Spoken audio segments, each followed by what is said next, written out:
Bismillahirrahmanirrahim.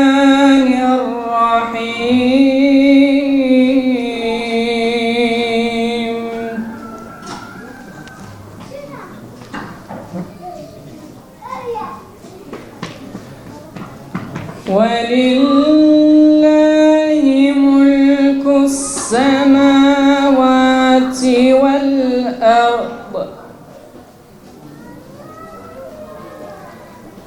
وَاللَّهُ عَلَى كُلِّ شَيْءٍ قَدِيرٌ.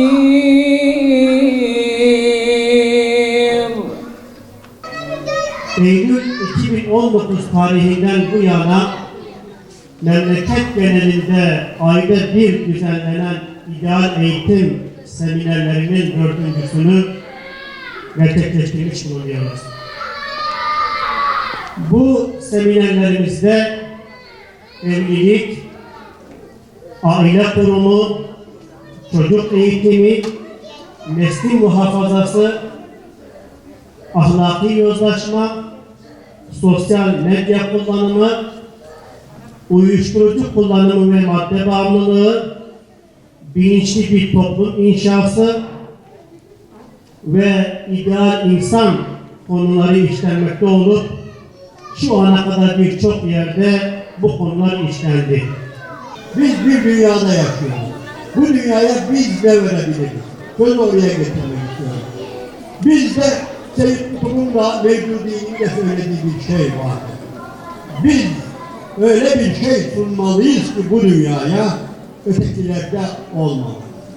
Başkalarında olmalı. Bu nedir? Bu ancak bizim imanımızın, Müslümanlığımızın içindeki değerlerdir. Biz bunları bulup çıkaracağız ve onlar da görecek ve gerçekten bizde bu yok daha. Bu iyi olur bak. Bizim dünyamızda böyle bir şey yoktu. Bunu bugün Müslümanlar ortaya koydu demesi lazım. Bunun başında ben aileyi gördüm. Muhterem kardeşlerim, bizim dehşet bir değerimizdir aile. Yeter ki bunun iyi kullanalım, iyi bilelim, iyi tanıyalım. Eğer biz bu dünyaya güzel bir aile sunduğumuz zaman var ya, Allah'ın izniyle, yani bu az şey değildir ha. Biz onunla galip geleceğiz. Belki galibimiz nasıl galip geleceksiniz? Kardeşler, Müslümanlar dünyada çeşitli acı günler yaşamışlardır. Onlardan birisi Moğollar. Moğollar geldi, İslam hilafetini yerle bir ettiler. Bağdat'ı yerle bir ettiler. Fırat'tan, Dicle'den kan aktı, mürekkep aktı. Ve hatta bazı alimler dediler ki, İbn-i Mesir'de yazıyor, herhalde Muhammed ümmetinin de ömrü buraya kadarmış. Bitti, her şey bitti dediler. Ama bitmedi. Niye bitmedi biliyor musunuz? Bizi mahvedenler. Bizi mahveden o Moğollar var ya, öyle ciddi bir değerleri yoktu. Onun için Müslüman olmak zorunda kaldılar. Burada kaldıkları müddetçe bitti. Moğollar Müslüman oldu. Gidenler de Müslüman oldu. Asya tarafına.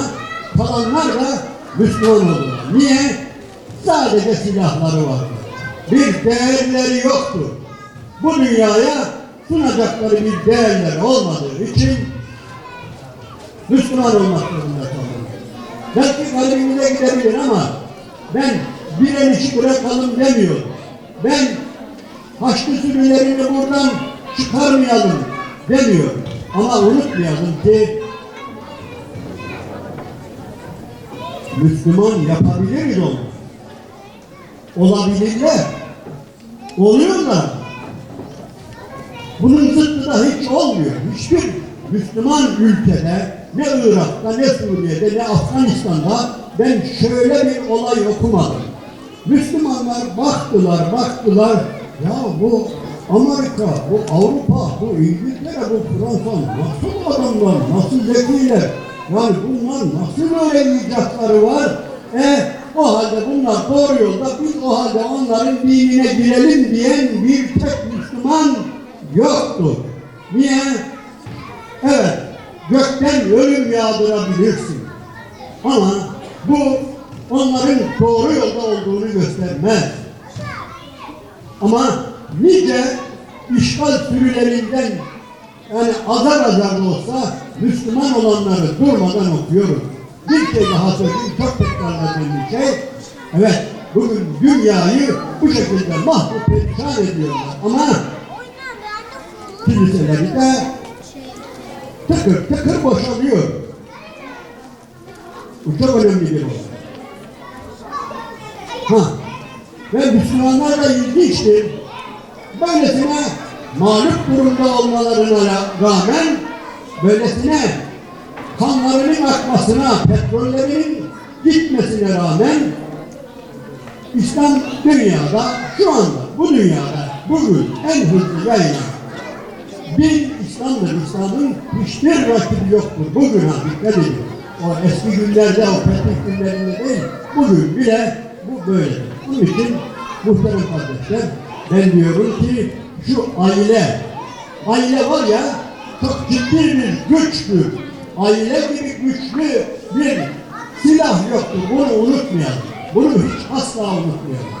Ve ben buradan başka bir şeye de bir cümleyle temas edip geçmek istiyorum. Savunmayı da bırakalım.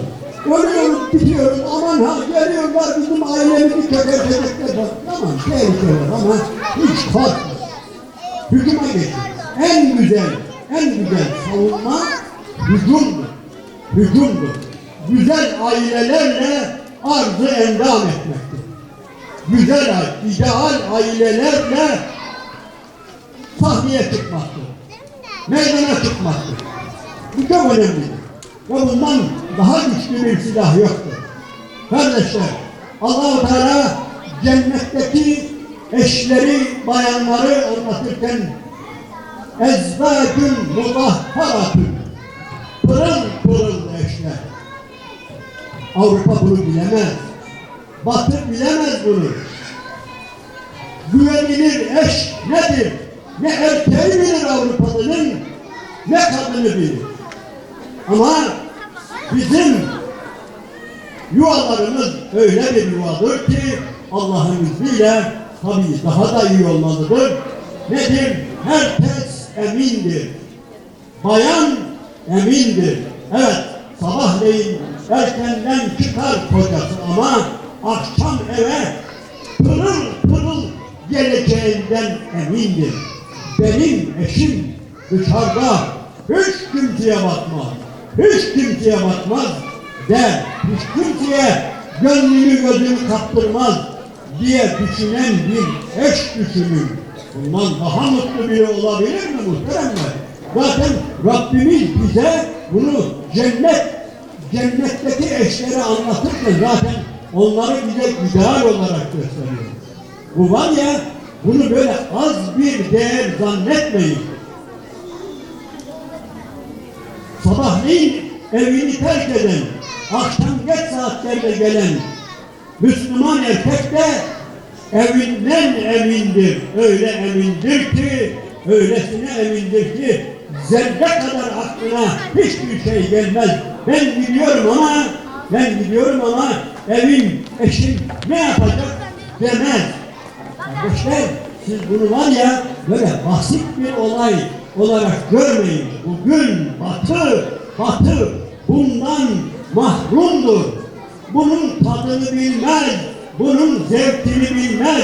Bir gösterseniz Allah'ın izniyle ispat ettiğiniz zaman, gösterdiğiniz zaman teslim olmaktan başka yapacağı bir şey yoktur kardeşler.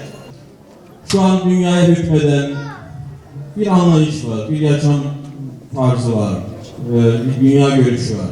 Adına ister modernizm diye, ister bunun varyantları, teferruatı, ne diyelim, hümanizm, sekülerizm, liberalizm, neyse işte.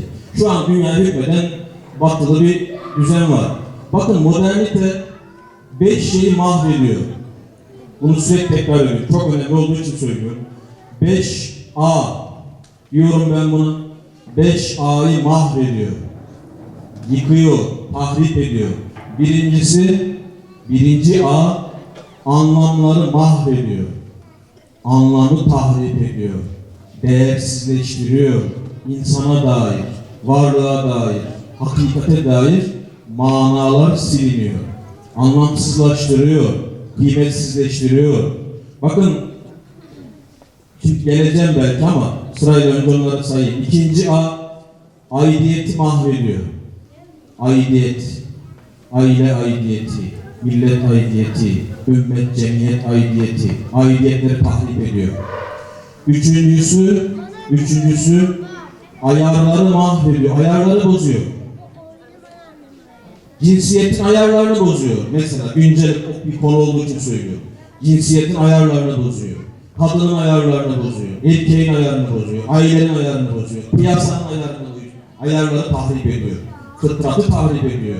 Sünnetullah'a ilişiyor. Dördüncüsü araçları amaç haline getiriyor. Araçları amaç haline getiriyor. Yani bizim ulvi amaçlarımızı, dünyaya gönderiliş amacımızı unutturuyor. Onun yerine araçları amaç yapıyor. Şu anda telefon satın almak için böbreğini satan insanlar var. Yani o kadar ayağa düştü ki bu mesele. Ve son beşincisi ise ahlakı mahvediyor. Ahlak. Şu anda menfaat, çıkar, ahlak deyince bunlar akla geliyor. Makyavelizm. Veya güçlüyseniz haklı sizsiniz. Menfaat varsa bir işin sonunda onu her şekilde yapmalısınız. Çıkarınız varsa yapmanız ahlakı mahvediyor. Kadın bir kaburga kemiğidir. Kadın bir kaburga kemiğinden yaratıldı. Onu doğrultmaya kalkarsan kırarsın. Kırılması da boşanmasıdır. Bunun üzerine çok kitaplar yazıldı, çok şeyler söylendi. Hadis-i şerif. Bakın az önce söyledik. Ey Ayşe, benden ne zaman hoşnut olduğunu biliyorum. Nereden biliyorsun ya Resulallah? Hoşnut, benden memnun iken Muhammed'in Rabbine andolsun diyorsun. Öfkeliyken de İbrahim'in Rabbine andolsun diyorsun. Buyurdu. Şimdi tanımakla ilgili dedik ya aralarda böyle espri de yapacağız. Fıkra çok hoşuma gitti. Bir yerden buldum. İnanın bu doğrudur yani. Şimdi erkekler bazen kızacaklar. Adam polisi aramış. Eşim arabayla alışverişe gitti. 8 saattir dönmedi. Ne olur onu bulun demiş. Eşimi bulun. Polis eşinizi tarif eder misiniz diyor. Adam nasıl yani? Polis diyor ki mesela ne tür bir elbise giyer eşiniz? Adam ne bileyim siyah da olabilir, lacivert de. Polis kilosu boyu nedir? Adam boyu normal. Yok kısa. Kilosu şişman. Yok zayıf. Peki polis diyor ki peki arabayı tarif edin. Adam siyah Audi R8 süperşarj 3,5 litre V6 silindir motor 290 beygir içi geyik derisi taba renginde led farları var. Sağ kapıda görünür görünmez hafif bir çizik var. Polis ne diyor? Peki diyor beyefendi arabanızı bulacağız. Tanımıyor, eşini tanımıyor. Kadın kocasını tanımıyor. Kocası hanımını tanımıyor.